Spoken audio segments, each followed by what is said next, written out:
Merci beaucoup, merci de votre accueil. Désolée de vous rejoindre avec retard et de ne pas pu vous entendre, ceux qui sont intervenus avant moi, mais j'aurai toujours le plaisir de vous lire. Bon, je ne vais pas revenir sur le passé. Beaucoup de choses ont changé dans le contexte de la gestion locale et beaucoup de choses ont changé dans la façon dont les chambres régionales des comptes, avec ou sans la Cour des comptes, à ces contextes, en rendre compte très rapidement, le suivi des recommandations qui font désormais l'objet d'un rapport, le rapport sur les finances publiques locales qui permet d'avoir la vue complète sur les finances de l'État au regard de l'Europe, les enquêtes communes qui se sont considérablement développées avec une adaptation de leur méthodologie, l'attention portée à la qualité des comptes très tôt qui débouche maintenant, enfin, en tout cas qui s'inscrit dans l'expérimentation sur la certification. Tout cela bon, est important. Je voudrais, moi, me concentrer sur les 2 dernières réformes qui changent non seulement l'action de l'acteur Chambre régionale des comptes, mais l'ensemble du contexte dans lequel ils agissent, c'est-à-dire la compétence d'évaluation et la réforme de la responsabilité du comptable, ou disons l'unification du régime de responsabilité des gestionnaires publics. Premièrement, la compétence d'évaluation. Il y a là tout un enjeu sur l'adaptation du contrôle aux réalités territoriales. Ça ne marche pas? Il faut que j'appuie sur... Ah, rapprochez, pardon. D'accord, voilà. Il faut causer dans le poste. Alors, l'évaluation, la loi 3DS et l'évaluation, je vous renvoie à l'article que j'ai écrit qui va paraître dans le prochain numéro de la revue Gestion et Finances publiques, intitulé « L'évaluation par les CRC, une reconnaissance en trompe-l'œil ». Pourquoi ? D'abord parce que cette compétence existe depuis 20 ans déjà, puisqu'elle est dans la définition de la loi de 2001 qui définit l'examen de gestion des chambres régionales des comptes, en disant très précisément qu'elles ont la possibilité d'évaluer les résultats. Je cite le texte: l'examen de la gestion porte sur la régularité des actes de gestion, sur l'économie des moyens mis en œuvre et sur l'évaluation des résultats atteints par rapport aux objectifs fixés par l'Assemblée délibérante ou par l'organe délibérant. On prévoyait aussi déjà à l'époque une saisine par les exécutifs, donc on verra ce que donne la nouvelle capacité de saisine en matière d'évaluation. Donc cette compétence existait, ça fait 20 ans qu'elle existe, donc c'est pas vraiment une innovation. Donc il est tout à fait regrettable, à la fois parce que c'est une erreur juridique et une erreur stratégique, que la Cour ait pu écrire dans son rapport public de 2019 que les chambres régionales des comptes n'ont pas de compétences propres en matière d'évaluation. C'est bien dommage, d'autant plus qu'au plan international, il est bien reconnu que les missions d'audit de performance et d'évaluation, même si elles ne se confondent pas, ont une relative porosité dans leurs frontières, puisque même si l'évaluation est spécifique, elle va plus loin, elle s'inscrit dans une démarche d'audit de performance. C'est d'ailleurs ce qui a été inscrit dans les lignes directrices de notre organisation internationale, l'INTOSAI, dans un groupe de travail qui était présidé par la Cour des comptes française et où on dit bien que l'évaluation apparaît comme une activité très large comprenant différentes catégories de contrôle, dont l'audit de performance. Donc c'est dommage que la Cour ait fait reconnaître au plan international quelque chose qu'elle a récusé au plan national. Et d'ailleurs, les chambres régionales ont démontré leur capacité d'évaluation. Pas assez, parce que je pense qu'elles ont été freinées par cette restriction, tout à fait malvenue, je le dis, mais des évaluations autonomes ont pu être conduites par les CRTC avant même 2022. Je pourrais citer l'évaluation du revenu minimum d'insertion en Seine-Maritime que j'avais moi-même organisé et qui a été publié en 2002, mais aussi plus récemment, et là je me rapproche de Bordeaux, la synthèse sur l'impact de l'urbanisation et de la montée des risques naturels pour les communes littorales aquitaines, qui est un très bon exemple de synthèse, d'examen locaux, territoriaux d'une problématique qui a vraiment du sens pour la région. Donc cette capacité en fait d'examen territorial C'est un véritable enjeu, on le voit maintenant. Pourquoi? Parce que l'action publique est de plus en plus complexe, qu'elle fait appel à des acteurs qui interviennent en même temps, et que c'est bien dans cette complexité et ces interactions que se passe l'essentiel de l'action locale, en tout cas de ce qui est important pour les citoyens. Mobilité, éducation, transport, bien sûr, protection de l'environnement, etc. Donc, deuxième point, quelle évaluation pour les CRC, maintenant qu'elles ont l'autorisation, qu'elles ont le tampon officiel? Alors, je comprends pourquoi ça s'est passé comme ça, c'est-à-dire que la reconnaissance officielle de l'évaluation pour la Cour dans la Constitution a d'une certaine façon stérilisé en fait la reconnaissance pour les chambres. Alors, ça a permis de faire des enquêtes communes très intéressantes, mais ça n'a pas permis de développer cette dimension territoriale. Quelle dimension territoriale de l'évaluation pour les CRC? Je renvoie au rapport de l'IGA, Inspection générale de l'administration, qui est paru à l'automne 2021, intitulé « L'évaluation des politiques partagées entre l'État et les collectivités territoriales ». Et c'est intéressant de voir, bon, on peut partir d'une typologie simple. Qu'est-ce que c'est qu'une politique locale? Il y a trois types. Premièrement, ça peut être une politique territoriale spécifique d'une collectivité. Voilà. Deuxièmement, ça peut être l'application territorialisée d'une politique nationale, et c'est tout le champ que les juridictions ont déjà largement exploré avec leurs enquêtes communes. Et c'est aussi les politiques partagées entre État et collectivités locales, voire l'Europe, ou entre collectivités locales entre elles. Donc les CRC sont tout à fait légitimes, évidemment, à travailler sur des politiques spécifiques à des collectivités. Et pour les autres, il faut pour l'instant qu'elles s'associent à la Cour, sauf à assouplir leur procédure, ce qui est toujours possible, on y arrive quand on veut.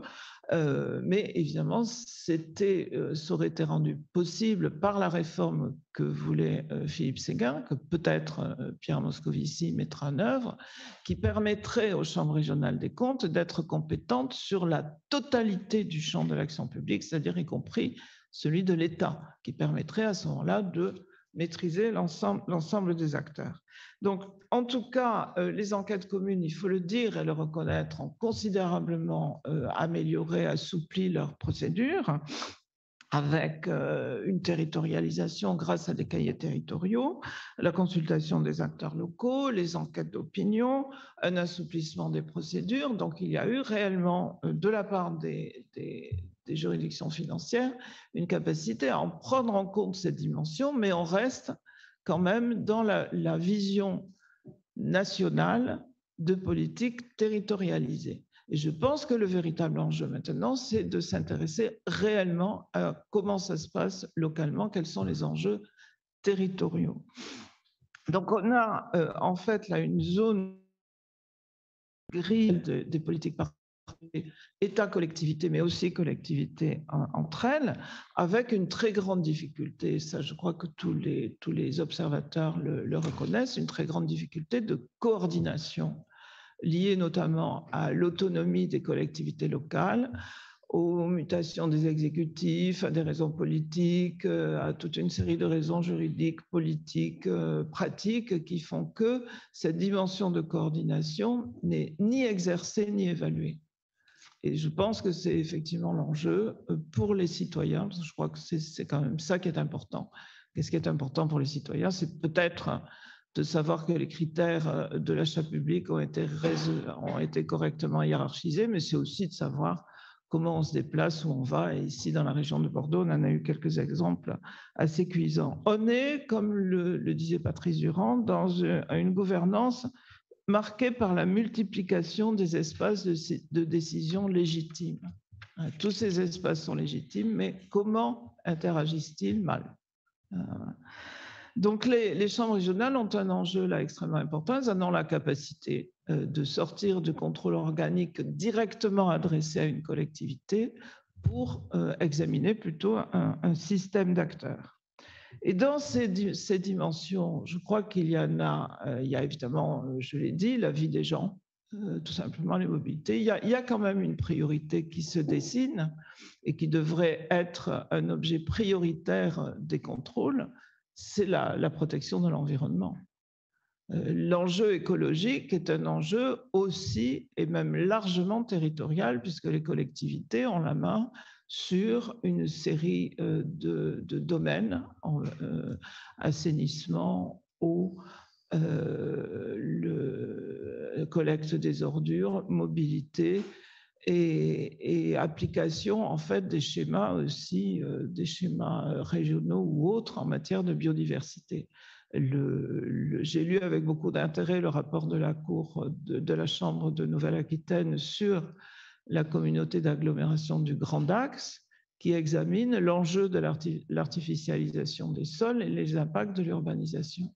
Donc je crois que ces dimensions, elles sont effectivement tout à fait intéressantes. L'enjeu pour les citoyens, je crois que ce n'est pas simplement la régularité de la gestion, c'est comment ça marche pour eux et est-ce que ça marche bien.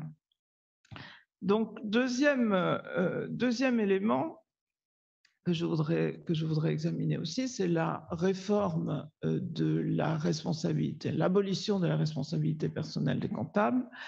Et là aussi, je pense qu'il faut aller voir au-delà et se poser la question de savoir quel est le rôle des chambres, qu'est-ce que ça change au contexte de la gestion locale et qu'est-ce que ça change au mode de fonctionnement et aux stratégies des chambres régionales. Il faut le reconnaître, ce contrôle était devenu, en particulier depuis 2011, je crois que c'est la réforme qui a complètement brouillé le paysage, il était devenu inutile, inopérant, inefficace, redondant. Même, je crois que tous les magistrats le reconnaissent et ne sont pas fâchés de sa réforme. J'ai fait une petite analyse.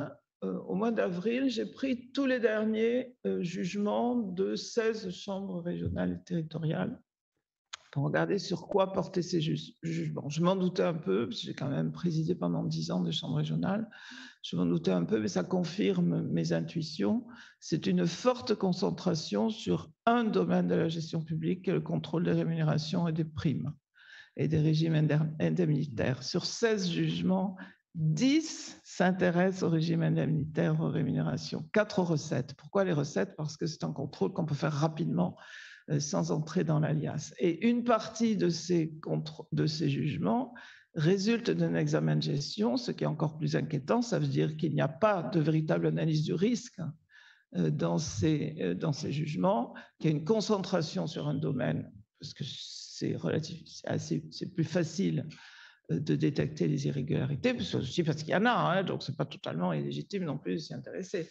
Mais si l'examen de gestion lui-même est orienté vers un certain nombre de domaines privilégiés, ça veut dire que les principes des normes professionnelles, de l'analyse du risque, du plan de contrôle, de la réflexion sur les caractéristiques d'une collectivité ne sont pas complètement menées, probablement aussi parce que les enquêtes communes qui sont effectivement d'excellente qualité, enfin pas toutes, mais presque toutes, la plupart, vident d'une certaine façon, l'activité thématique des chambres.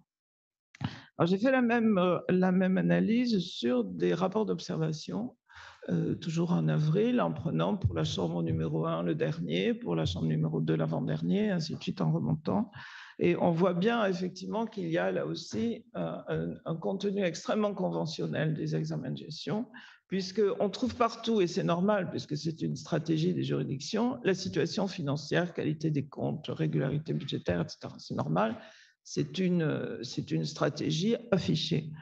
En revanche, on va trouver après des thématiques beaucoup plus, là aussi, beaucoup plus regroupées. Dans un tiers, on aura la commande publique et les ressources humaines et le fonctionnement de l'intercommunalité, et plus rarement d'autres thématiques qui ressortent. Donc là, le contrôle juridictionnel en tant que tel ne permet pas du tout de détecter, enfin il permet de détecter des irrégularités, mais il n'est pas du tout adapté à des risques parce qu'on a raté la réforme des deux côtés, hein, tant les comptables publics que les chambres régionales, on a raté la réforme de 2011 et une véritable réflexion sur ce que c'est qu'un plan hiérarchisé avec justement analyse des risques, et qu'on se concentre sur des domaines qui sont faciles à identifier. Donc il y a, et on le voit même à travers le rapport sur les recommandations, parce que C'est une très bonne réforme. Les chambres font des recommandations, et puis il y a un rapport qui est présenté sur le suivi des recommandations, avec un taux de suivi qui est qui est même très positif, puisque je crois qu'on atteint plus de 90%. Mais si on regarde quelles sont les recommandations qui sont le mieux et le plus facilement mises en œuvre, elles sont beaucoup en matière de régularité, elles sont mobilité aussi, elles sont sur l'observation des règles. Donc, on est plus dans la régularité, pas vraiment dans la performance. Et quand on parle de gouvernance, en fait, il y a très peu de recommandations qui sont vraiment axées sur l'organisation des contrôles, le contrôle interne, etc. C'est souvent un peu schématique et très souvent, la recommandation de bâtir une comptabilité analytique n'est pas étayée. Donc il y a là, je pense, un enjeu d'évolution et cette réforme vient à point. Pourquoi? Parce que non seulement elle permettra aux chambres de réorienter leurs travaux, donc ça n'est pas, disons, la juxtaposition de plusieurs contrôles. Il y a évidemment un lien entre examen de gestion et évaluation. Il y a évidemment un lien entre la réforme juridictionnelle et une réflexion sur la responsabilité des acteurs. Et donc, ça engage non seulement les chambres, mais tous les acteurs du contrôle. Il y a une évolution à promouvoir, à soutenir, et les chambres peuvent et doivent y jouer un rôle sur l'écosystème du contrôle. J'ai parlé tout à l'heure de la priorité de la protection de l'environnement, mais je crois que plus généralement, il faut pouvoir en fait réunir un peu plus qu'on ne l'a fait jusqu'à maintenant les acteurs du contrôle, y compris d'ailleurs au sein des collectivités locales. Je vous ai parlé de l'analyse des risques. Il y a une communauté qui existe déjà, qui s'est considérablement structurée au niveau local, formée par les auditeurs et les inspecteurs territoriaux. La SIAT, ils sont déjà une centaine. Je travaille avec eux depuis 20 ans. Quand on a commencé, on était 4 autour de la table. Maintenant, ils sont une centaine. Et ils publient régulièrement des guides sur les risques, des méthodologies de cartographie, des guides sur le contrôle interne, sur les associations, sur les relations avec les tiers, sur la façon dont on s'organise, comment on fait des recommandations, comment on les met en valeur. Donc, je regrette beaucoup que les chambres régionales ne travaillent pas plus étroitement avec les inspecteurs et les auditeurs internes. Elles le font un peu, mais ça ne se voit pas beaucoup dans leur rapport, parce que la relation normale de l'auditeur externe, c'est d'aller voir l'auditeur interne pour lui demander ce qu'il a fait et si ça a marché ou pas. C'est la première chose à faire. C'est un partenaire, ce n'est pas un ennemi ni un objet de contrôle, c'est un partenaire. Donc il y a là, je crois, de même qu'il y a aussi une communauté professionnelle avec la FIGES, avec tous ceux qui sont en charge du management dans les collectivités locales. Donc cette évolution de l'écosystème du contrôle, je pense qu'elle est indispensable. Alors, on va avoir la même chose avec la fonction d'évaluation. Si les CRC se lancent dans l'évaluation de politiques spécifiques à des collectivités, elles rencontreront les évaluateurs quand il y en a. Alors, eux sont un peu moins structurés que les auditeurs. C'est une communauté plus fragile. Elle est notamment structurée autour de la Société française d'évaluation. Elle est plus fragile. On constate quand même toutes les études sur l'évaluation, notamment au niveau local, montrent que l'évaluation dans les collectivités locales est peu installée, son positionnement n'est pas toujours très clair, en lien ou pas avec le contrôle de gestion, souvent des équipes un peu réduites qui peinent en fait à s'inscrire dans le management de la collectivité. Il y a des stop and go. On a tenu ici à Bordeaux en 2019 les Journées françaises de l'évaluation. Il y avait à l'époque une unité d'évaluation très construite, très active. Je crois qu'elle a perdu un peu de son influence. Donc ça, ce monde de l'évaluation et la capacité des collectivités à le faire, alors elles internalisent peu, donc il y a peu d'acculturation, beaucoup de recours à des consultants, ce qui n'est pas contestable, critiquable en soi, mais qui conduit en fait, à affaiblir l'acculturation et l'internalisation et qui ne permet pas la mutualisation puisque chacun va travailler pour un commanditaire. Donc, il y a là un enjeu important. Les difficultés de l'évaluation, je m'y intéresse depuis longtemps, en France, ne sont pas institutionnelles. Les acteurs sont là. Et d'ailleurs, les chambres ont maintenant la compétence officielle, la Cour a la compétence officielle. Les acteurs sont là. En revanche, c'est la culture de l'évaluation qui n'est pas suffisamment développée parce qu'on est encore un peu trop dans une culture de la norme et une culture juridique. Et les CRC, de ce point de vue-là, ont certainement avancé en matière d'audit de performance et d'audit de la qualité et des résultats. Donc, on a des réformes qui j'espère, qui doivent probablement, très certainement, faire évoluer la fonction et le rôle des chambres régionales. Mais je crois qu'il faut aller au-delà et voir effectivement dans le contexte de l'action locale ce qu'elles vont apporter. Quel est l'enjeu? Et l'enjeu, je crois, il y en a deux, et je conclurai là-dessus. Le premier, c'est de réfléchir, dans les deux cas, parce que ce ne sont pas deux domaines qui s'excluent. Il y a évidemment un lien. Le premier enjeu, c'est de réfléchir à la nature et à l'exercice de la responsabilité, ce qu'on a eu un peu de mal depuis la décentralisation à réellement examiner. On tourne un peu où il est responsable, c'est quoi la responsabilité managériale, etc. Est-ce qu'il faut punir le responsable quand il a mal agi, etc. Mais c'est dans la chaîne des acteurs, puisqu'elle va forcément se réorganiser avec l'évolution du comptable public, dans la chaîne des acteurs, qui fait quoi et comment. Il y a évidemment les aspects juridiques. Est-ce que le DGS, il a prévenu le maire ou l'élu, mais l'élu n'en fait qu'à sa tête, donc le DGS va être déchargé, etc. Tout ça, d'accord, mais la vraie question, c'est qui est responsable de quoi et comment ça marche et quelle est dans la chaîne de l'action publique et de la gestion les acteurs qui sont capables de sécuriser un processus et de mettre en place des indicateurs de performance et un suivi de l'action publique. Et le deuxième enjeu, je l'ai un peu dit déjà, c'est de se concentrer sur les problématiques qui comptent dans la vie des gens. Et je crois que c'est quand même ce qui est largement ressorti d'une série de contestations de gilets jaunes ou autres qui sont sortis, mais y compris aussi des thématiques des campagnes électorales. Je crois que cette dimension est importante pour se poser la question réellement, et je reviens aux questions des politiques partagées, qui fait quoi et qui doit faire quoi? La Cour vient de rendre un rapport sur la diminution des effectifs de l'administration territoriale de l'État. Est-ce que l'État est toujours nécessaire? Est-ce qu'il est nécessaire mais absent? Est-ce qu'il est présent, pas suffisamment, mais qui cherche quand même à faire des choses pour lesquelles on n'a pas besoin de lui, etc. Donc, quel est le rôle de l'acteur central? On l'a vu avec la pandémie. On a eu toute cette problématique et on l'a vu aussi dans des pays étrangers.